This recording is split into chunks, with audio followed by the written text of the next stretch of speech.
Welcome to my predictions for FIFA World Cup 2018 Group A and Group B.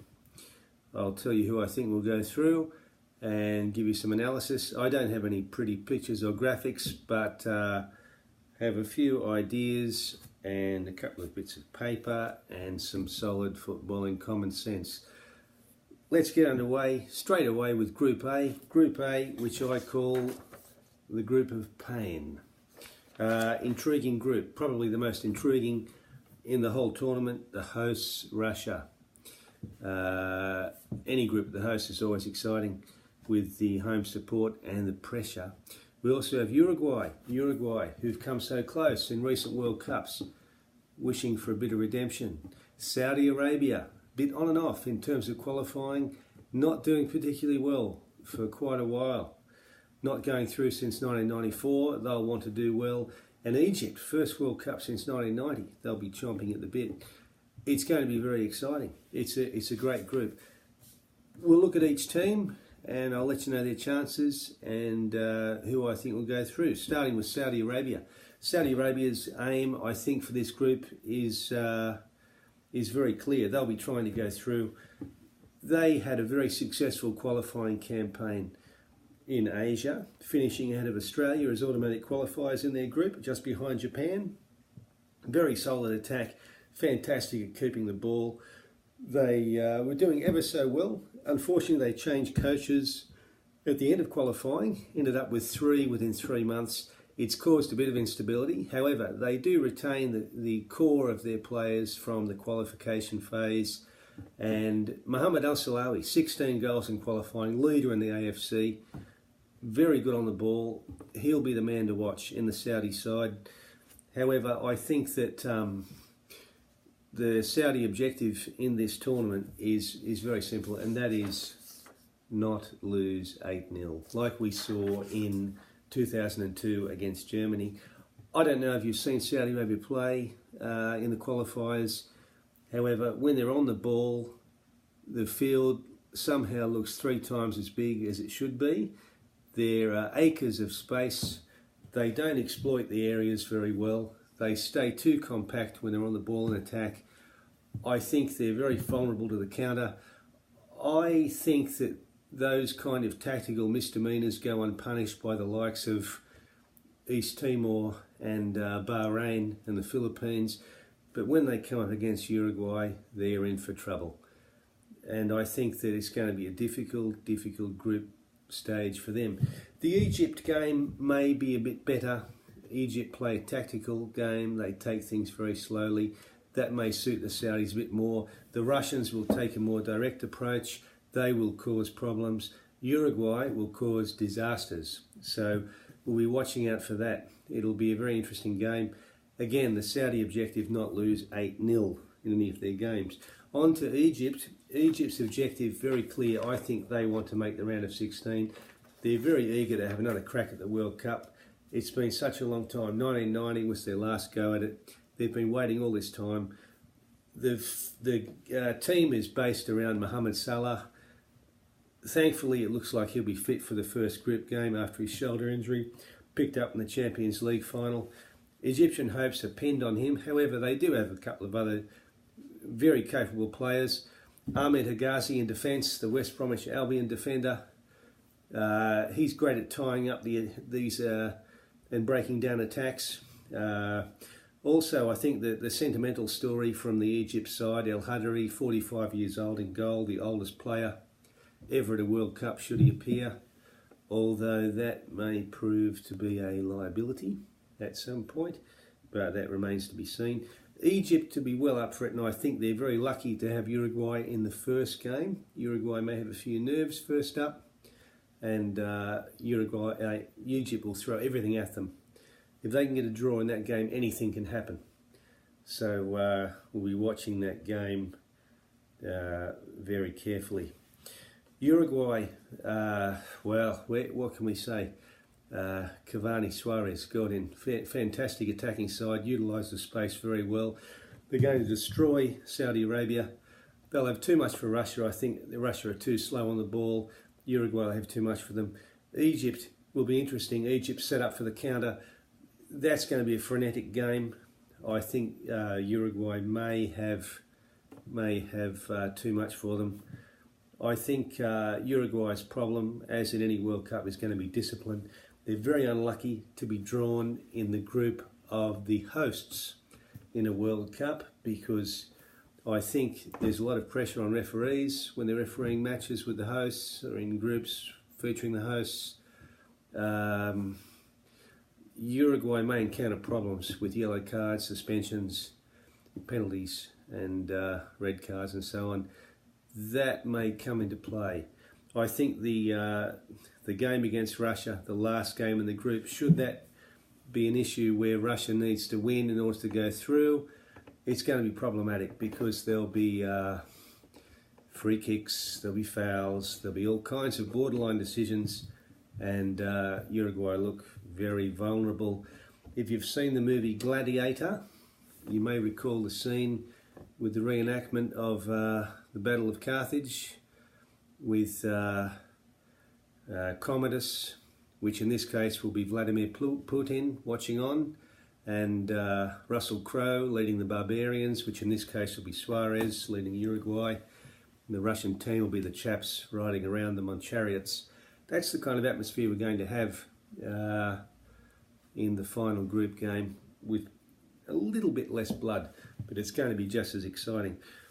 So that's Uruguay. Russia's objective is very clear from the very beginning, and has been from the very beginning since they won hosting rights: avoid national embarrassment. I think any country with their backs to the wall, I would back Russia. They will do whatever it takes to achieve that goal. Very scratchy going into the tournament. If they lose their first game against Saudi Arabia, it will be the worst run ever for the national side. They're under immense pressure, not playing very well. Lowest ranked team in the tournament at 70, Saudi Arabia 67. But I just have a sneaking suspicion that with that pressure and national pride at stake, that Russia will rise to the occasion and play a bit better than most people are expecting them to. And we'll see how that goes. I think a very interesting group. In the end of the whole wash, I would say that Uruguay going through in first position, Russia second, Egypt unlucky perhaps third, Saudi Arabia fourth spot. So that leaves us with A1, the winner of Group A, Uruguay. They'll be up against the second place team in Group B, which we'll find out shortly. And A2, Russia, will play the Group B winners, which we'll talk about in just a moment. All right, so that's Group A. On to Group B. Group B, different group name. Group B is the group of pre-booked holidays. The group of pre-booked holidays. This is because of all the groups at the World Cup, it is the only group where it is abundantly clear which two teams will progress and which two teams will not. Spain and Portugal going through, Morocco and Iran missing out. Had Morocco and Iran been in any other group, they may have fancied their chances of progressing. Had Spain or Portugal been in any other group, there would have been some lingering doubt. However, Spanish and Portuguese fans can safely book their accommodation through to the third week, knowing that their teams will still be in the tournament. Expect a Moroccan and Iranian fan exodus the day after their final group game, because no one realistically expects their team to go further, I would suggest. However, in this group, the key is one word: momentum. Momentum is the key. Momentum. Because Spain play Portugal first up, ideal scenario to keep the group exciting, because we could well end up with a draw, and should we see a 3-point result in the other match with one team winning, we'll end up with a situation where one team, for example Iran, goes into the second round of fixtures as group leaders with Spain and Portugal on 1 point, and for example Morocco on 0. It's going to open up all kinds of possibilities and change the complexion of the second round of fixtures. So that could happen. We'll see what happens there. If both of the first round games are draws, then this group will end up being a dull affair, with Spain and Portugal going through in a procession. That being said, there are games to play, and starting with Iran, they have a lot to be confident about going into this tournament. It's the most attacking Iranian side to have qualified for World Cup. First back-to-back qualification for Iran, so they'll be feeling very positive. Sadar Azmoun, experienced, plays in the Russian league, 11 goals in qualifying, very familiar with the conditions, exciting young striker. He'll be in the starting 11. Ali Reza Jahanbakhsh, top scorer in the Dutch First Division last season with 21 goals, first Iranian player to be the top scorer in a major European league. So they have a lot of optimism going into it. They'll be going forward, they'll throw what they can at these sides. Morocco, fantastic defence, only 1 goal conceded in qualifying. It'll be the task of Iran in the first game to break them down. And then, indeed, they'll be set up for defence against Portugal and Spain. Portugal and Spain have a tough time breaking through the Moroccan defence. Morocco have a very tight, compact style, very European kind of style. That's because most of the players are actually European. Only 6 homegrown players in the Moroccan side out of 23. It's a pity they didn't give the homegrown boys more of a go, but that's just my opinion.